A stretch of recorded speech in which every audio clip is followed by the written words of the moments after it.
आने वाले बजट में गांवों पर खास फोकस रह सकता है। सीएनबीसी आवाज को मिली एक्सक्लूसिव जानकारी के मुताबिक नई तकनीक से सड़क बनाने और सड़कों के मेंटेनेंस के लिए राज्यों को इंसेंटिव का ऐलान किया जा सकता है। साथ ही क्षेत्रीय ग्रामीण बैंकों के लिए खास स्कीम आ सकती है। पूरी डिटेल बता रहे हैं लक्ष्मण रॉय। देखिए, इस बार बजट में सरकार ग्रामीण विकास को लेकर के विशेष तवज्जो दे सकती है और इसका मुख्य मकसद ये है कि ग्रामीण क्षेत्रों में कैसे कंजम्पशन को बढ़ावा दिया जाए, ग्रोथ को बढ़ावा दिया जाए। इसके लिए 3 विशेष प्रस्तावों पर सरकार ने विचार किया है और उसकी झलक आपको बजट में देखने को मिल सकती है। पहला कि ग्रामीण सड़कें जो हैं उनको कैसे बेहतर किया जाए, उसके तहत प्रधानमंत्री ग्रामीण सड़क योजना के तहत आवंटन बढ़ाया जाए। जो सड़कें प्रधानमंत्री ग्रामीण सड़क योजना के तहत नहीं आती हैं उनके बेहतर रखरखाव के लिए, उनके निर्माण के लिए राज्यों को इंसेंटिव दिया जाए। दूसरा कि अब तक आपने देखा कि राज्य स्तर पर, केंद्र स्तर पर, जिला स्तर पर सरकार प्रोजेक्ट की पहचान करती थी, खासतौर से एक्सपोर्ट के लिए या दूसरे मकसद से। अब सरकार पंचायत स्तर पर इस एक्सरसाइज को अपनाना चाहती है। पंचायत स्तर पर जो भी प्रोजेक्ट कमर्शियली वायबल होंगे उनकी पहचान की जाएगी, उनको बढ़ावा दिया जाएगा। इस तरफ एक खास ऐलान आप देख सकते हैं। तीसरा कि ग्रामीण क्षेत्रीय बैंक, जो क्षेत्रीय ग्रामीण बैंक होते हैं, रीजनल रूरल बैंक आरआरबीज, उनके लिए विशेष इंसेंटिव या स्कीम सरकार ला सकती है। उसका मुख्य मकसद ये हुआ कि आरआरबीज को कैसे आत्मनिर्भर बनाया जाए, स्वायत्त बनाया जाए और उनको कैसे टेक्निकल असिस्टेंस देकर के बेहतर किया जाए, इसके लिए भी इंसेंटिव का ऐलान किया जा सकता है। सीएनबीसी आवाज की बजट यात्रा में हम हर वर्ग की आवाज वित्त मंत्री तक पहुंचा रहे हैं। ऐसे में सीनियर सिटीजन क्या चाहते हैं वित्त मंत्री से, आइए जानते हैं। सीएनबीसी आवाज पर लगातार हम बजट यात्रा में बता रहे हैं कि अलग अलग सेगमेंट के लोग वित्त मंत्री से क्या उम्मीद कर रहे हैं आने वाले बजट में, और इसी कड़ी में अब मेरे साथ कुछ सीनियर सिटीजन्स मौजूद हैं।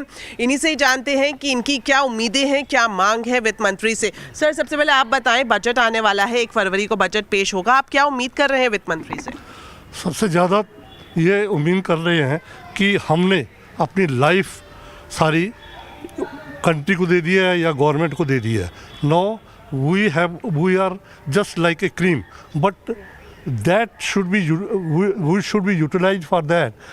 For living purpose we want some finance in the form of pension और something which government used to give, but that has been stopped now. That used to be give was very less, 1,000, 1,500, 2,000.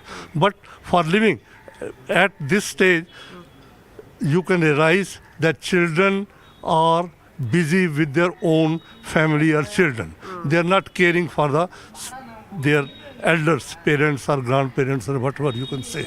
So sufficient pension should be given. 15 साल के बाद जो है ना commutation मिलता है हमको, तो वो मेरे को अभी तक नहीं मिला है। सितंबर 24 में मिलना चाहिए। लेकिन मैं बैंक में गया, मैंने वहाँ उनसे पूछा, उन्होंने कंप्यूटर खोल के बताया कि तुम्हारा 25 में ड्यू हो रहा है, जबकि मैं 24 में मेरा ड्यू होता है। फिर उन्होंने रेक्टिफिकेशन के लिए लिखा सीपीएओ में, उन्होंने फिर क्वेरी भेज दी। वो बोलते हैं कि ये अपना रिवीजन ऑर्डर जो है वो लेके आओ। अब मेरे को सितंबर में ड्यू और अब 25 आ गया है, अभी तक नहीं मिली है मेरे को। वो मैंने रिवीजन ऑर्डर भी इनको दे दिया है। तो क्या कहना चाहेंगे वित्त मंत्री से संक्षेप में बता? यही कि हमें टाइम पे दिया जाए, जो हमारा ड्यू है रिलीज़ किया जाए, जो कम्यूटेशन ड्यू है उसको रिलीज़ करें। सितंबर में ज़्यादा ज़रूरत पड़ती है और एक आयुष्मान योजना डिक्लेयर करी थी गवर्नमेंट ने, उसका भी कुछ इम्प्लीमेंटेशन नहीं हुआ। तो सीनियर सिटीज़न के मेडिकल एक्सपेंसेस के बारे में मैं कहूँगा, I recommend the finance minister to do something for the senior citizens medical expenses. Income tax slabs हैं वो बड़े अजीब से हैं। हालांकि पिछली बार ओल्ड रिज़ाइम और न्यू रिज़ाइम दे दिया, उससे काफ़ी रियायत मिली है लोगों को। और मेरी रिक्वेस्ट यही रहेगी फाइनेंस मिनिस्टर जनाब मैडम से कि जो भी टैक्स सिस्टम है 5, 12, 18 उनको जरा थोड़ा सा ठीक से स्ट्रीमलाइन करें। 18 वाला 12 पे आना चाहिए, 5, 15 और 20 कर दें, कोई प्रॉब्लम नहीं है, जिससे उनके रेवेन्यू में फ़र्क ना पड़े। बेसिकली गवर्नमेंट को उनके अपनी आगे चलाना है, बड़ी अच्छी उनको भी रेवेन्यू चाहिए। Otherwise we are very happy, it is doing good. इस बार बड़े ब्रोकरेजेस बजट में क्या देखना चाहते हैं, मॉर्गन स्टैनली की बजट उम्मीदें बता रही हमारी सहयोगी मिताली जैन।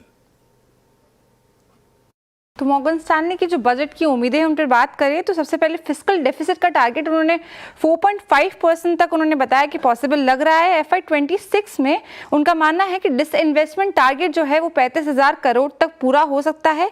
बजट का फोकस कैपिटल एक्सपेंडिचर और नए जॉब्स क्रिएशन पर रहेगा। इसके अलावा सोशल सेक्टर पर खर्चे को बढ़ाने का भी कदम उठाया जा सकता है और इन्वेस्टमेंट बढ़ाने के लिए लेबर और इंडस्ट्री लॉज में रिफॉर्म्स भी पॉसिबल नजर आ सकते हैं। MSMEs को लगातार सपोर्ट मिलता रहेगा। साथ ही MSMEs को इजी क्रेडिट और दूसरे फाइनेंशियल बेनिफिट्स भी देने की उम्मीद जताई है। इनकम टैक्स रेट्स में बदलाव से मिडिल क्लास को राहत मिल सकती है और होम लोन इंटरेस्ट जो है उसकी लिमिट 3 लाख तक बढ़ सकती है। मॉर्गन स्टैनली की सेक्टर स्पेसिफिक अगर बजट की उम्मीदों की बात करें तो वहां पे उन्होंने बताया है कि स्टील इंपोर्ट और सेफगार्ड ड्यूटी जो है वहां पे एंटी डंपिंग ड्यूटी लगाई जा सकती है। साथ ही डिफेंस बजट में जो एलोकेशन होगा वो 8 से 10% तक बढ़ सकता है। इसके अलावा उन्होंने बताया कि हेल्थ केयर में जो इन्वेस्टमेंट है वो GDP का 2.5% तक भी देखने को मिल सकता है। मॉर्गन स्टैनली का जो मार्केट पे आउटलुक की अगर बात करें तो फाइनेंशियल और कंज्यूमर डिस्क्रिशनरी सेक्टर्स पर उन्होंने ओवरवेट का स्टैंस दिया है। इसके अलावा इंडस्ट्रियल और टेक्नोलॉजी सेक्टर पे भी उन्होंने ओवरवेट की गाइडेंस दी है। इन 4 सेक्टर्स के अलावा बाकी सारे सेक्टर्स पे उन्होंने अंडरवेट की गाइडेंस दी है। तो ये पूरी रिपोर्ट थी जहां मॉर्गन स्टैनली ने बजट पे अपना आउटलुक पेश किया है। और अब बात करते हैं बाजार की। लगातार 2 दिन की तेजी के बाद कारोबारी हफ्ते के आखिरी दिन बाजार में उतार चढ़ाव देखने को मिला। सेंसेक्स निफ्टी गिरावट के साथ बंद हुए। सेंसेक्स निफ्टी में गिरावट 330 पॉइंट सेंसेक्स में और 113 पॉइंट निफ्टी में देखने को मिली। मिड कैप स्मॉल कैप शेयरों में आज बिकवाली रही। अमेरिका के राष्ट्रपति बनने के बाद से डोनाल्ड ट्रंप एक्शन में हैं। ट्रंप ने दावोस में वर्ल्ड इकोनॉमिक फोरम में दुनिया भर के बिजनेस और पॉलिटिकल लीडर्स को संबोधित किया। उन्होंने कहा कि अमेरिका में कॉर्पोरेट टैक्स घटाकर 15% किया जा सकता है, लेकिन इसके लिए जरूरी है कि कंपनियां US में ही प्रोडक्ट बनाएं। ट्रंप ने बताया कि उन्होंने फेड से ब्याज दरों में कटौती करने के लिए कहा है। इतना ही नहीं, ट्रंप ने कहा कि वो सऊदी अरब और ओपेक देशों से क्रूड के दाम घटाने के लिए भी कहेंगे। उन्होंने चीन के साथ लेवल प्लेइंग फील्ड की बात कही। And I'm also going to ask Saudi Arabia and OPEC to bring down the cost of oil. You got to bring it down, which frankly, I'm surprised they didn't do before the election. That didn't show a lot of love by them not doing it. I was a little surprised by that. If the price came down, the Russia-Ukraine war would end immediately. We're going to have a very good relationship. All we want is fairness. We just want a level playing field. We don't want to take advantage. We've been having massive deficits with China. Biden allowed it to get out of hand. He's $1.1 trillion deficit. It's ridiculous. And it's just an unfair relationship. And we have to make it just fair. We don't have to make it phenomenal. We have to make it a fair relationship. Right now, it's not. और बाजार की नजर अब budget पर टिकी है। इससे पहले ट्रंप के एक्शन से बाजार घबराया हुआ है। क्या चल रहा है बाजार में? आवाज अड्डा में इसी पर बड़ी चर्चा होगी 7:57 पर। और अब बात करते हैं दिल्ली के चुनावी दंगल की।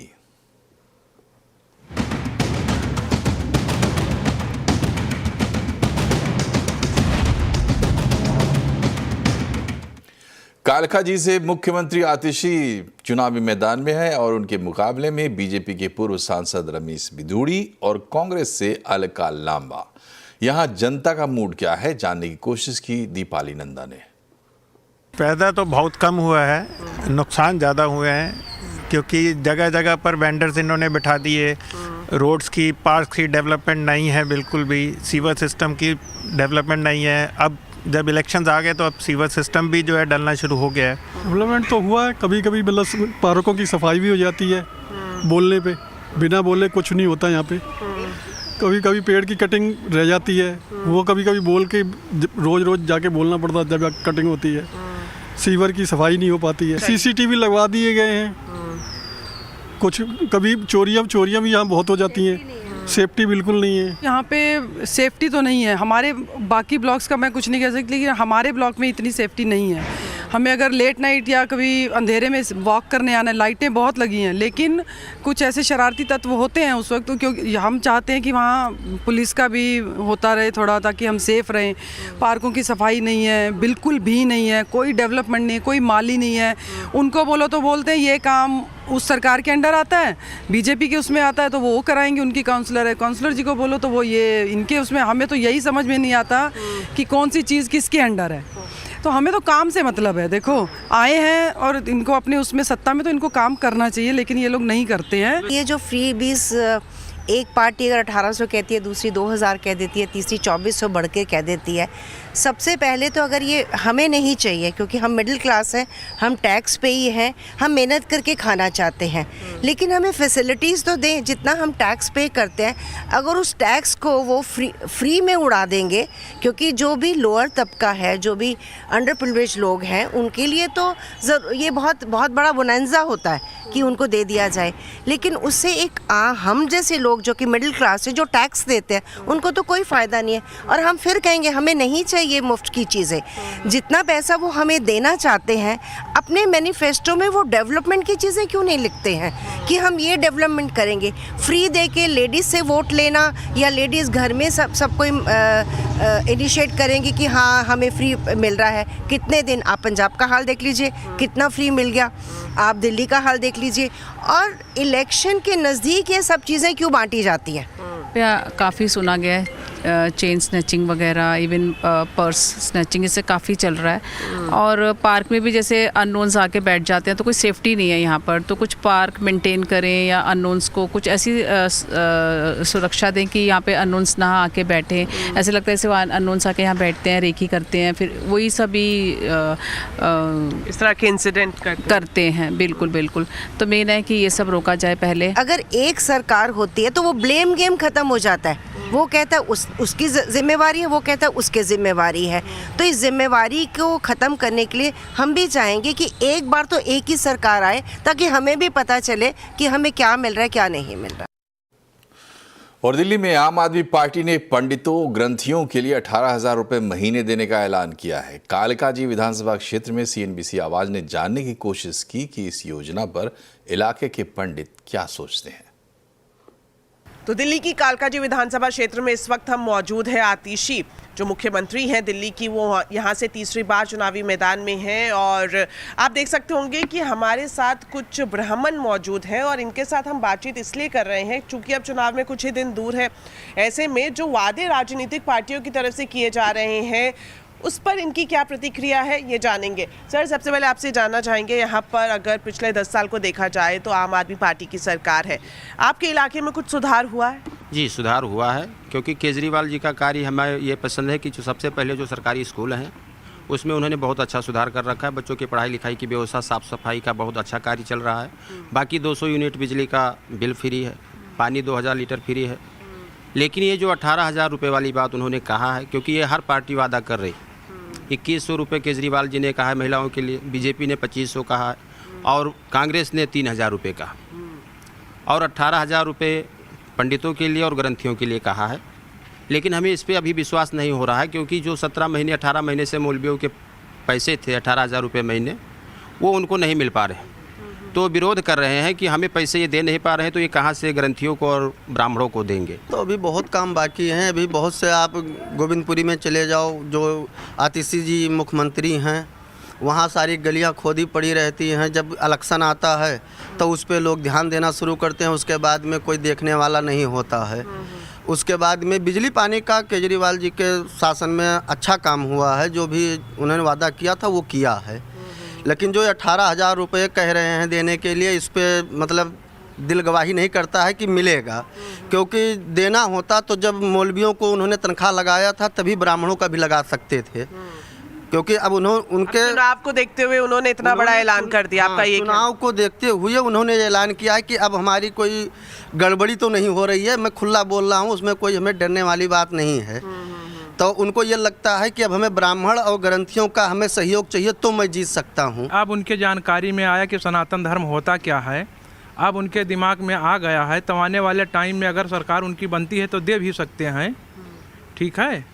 और जैसे कहने का मतलब है कि पहले विचलित थे, पहले दिमाग नहीं था, पहले मौलवियों को दे रहे थे, लेकिन अब उनके दिमाग में आया है कि सनातन धर्म भी है, गुरुद्वारा के ग्रंथी भी हैं, तो कहने का मतलब है कि अब उनके दिमाग आया है तो हो सकता है कि सरकार बनती है तो मिल भी सकता है।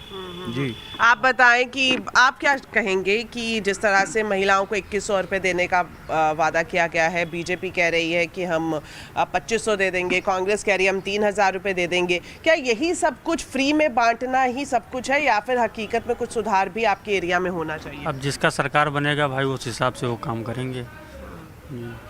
तो आपको क्या लगता है कि अभी यहाँ पर आपके इलाके में कौन सा काम है जिस पर सबसे पहले ध्यान देने की जरूरत है? अब अभी काम तो कोई नहीं, रोड हमारे गली के अंदर देखो, मंदिर के अंदर रोड है, ये रोड देखो कैसा है। बताएं।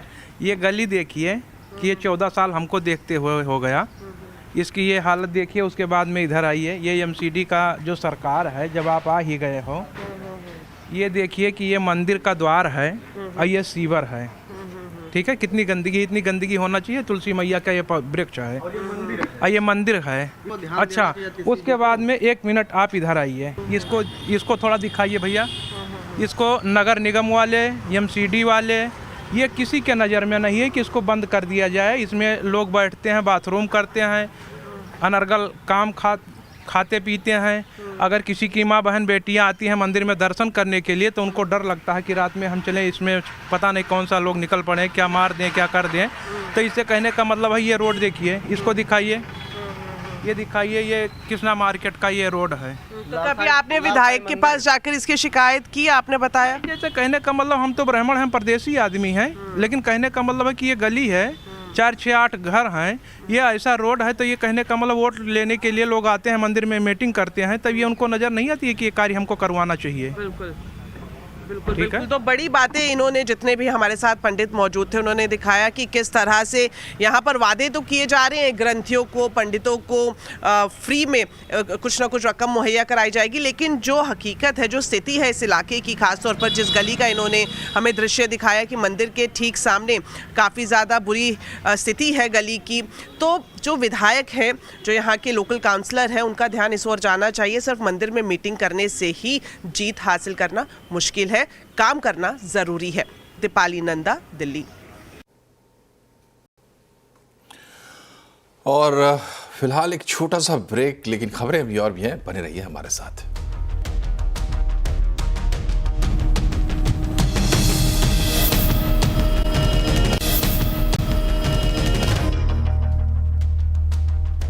ब्रेक के बाद एक बार फिर से आपका स्वागत है। 26 जनवरी के मौके पर रिपब्लिक डे परेड में क्या होगा खास, क्या होगा आकर्षण और कैसी है कर्तव्य पथ की तैयारियां, जायजा लिया हमारे संवाददाता आलोक प्रियदर्शी ने।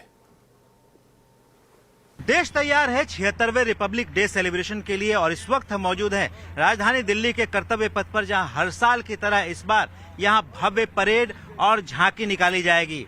यहाँ पर पूरे इलाके में सुरक्षा व्यवस्था चाक चौबंद है, तैयारियां पूरी कर ली गई हैं, क्योंकि कर्तव्य पथ पर इस बार दिखेगा भारत का दमखम। अपनी स्वदेशी और आधुनिक सैन्य ताकत का प्रदर्शन करेगी भारतीय सेना और आत्मनिर्भर भारत पर जोर रहेगा। न्यू जनरेशन इक्विपमेंट भी देखने को मिलेगा। इस बार के मुख्य अतिथि इंडोनेशिया के राष्ट्रपति प्रबोवो सुबियांतो होंगे और इंडोनेशिया से 352 सदस्यों का मार्चिंग दस्ता और बैंड कर्तव्य पथ पर पहली बार गणतंत्र दिवस परेड में खास तौर से हिस्सा लेगा।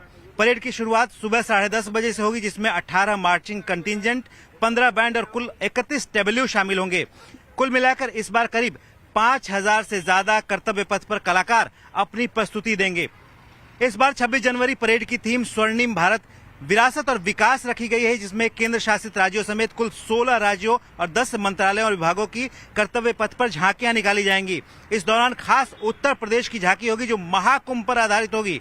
महाकुंभ के ऐतिहासिक महत्व और सांस्कृतिक धरोहर को दर्शाया जाएगा। वहीं गुजरात की झांकी औद्योगिक प्रगति और स्टैच्यू ऑफ यूनिटी को प्रदर्शित करेगी।